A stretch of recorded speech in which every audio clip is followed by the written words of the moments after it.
新闻头起先来关心到这罢免连署造假案件，国民党台北市东部的主委黄丽锦如进前是无报请回，昨检方控告成功，今仔日搁再召开羁押庭，并盘是裁定爱羁押禁见。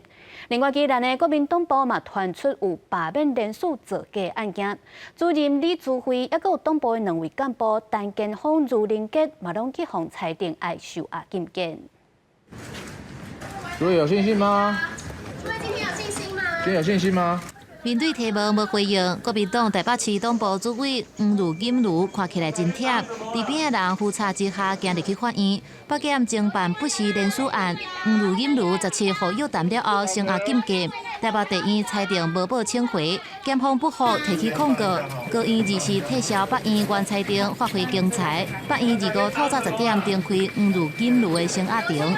今天有信心吗，律师？谢谢。有信心再5保1次吗？我们希望司法要能够标准一致、公平公正。不实连署炭烧，国民党宜兰县党部也互检举。罢免立委陈俊武连署数超过50分，牵连到死亡甲伪造连署。检调24大动作超速甲约谈县党部罢免领含人的徛家等等。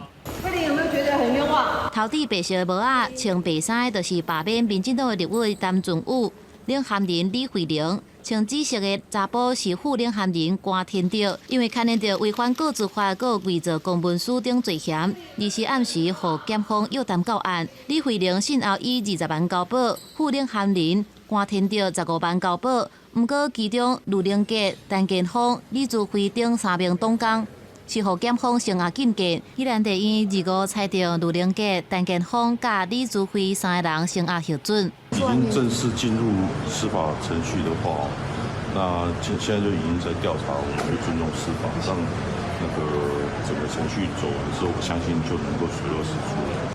针对外界质疑讲，检调去宜兰县党部超速，疑似查考2解连署书公文的代志，宜兰地检署已经发新闻稿驳回讲，甲事实无符合，公文已经由律师领回去。公视新闻采访报道。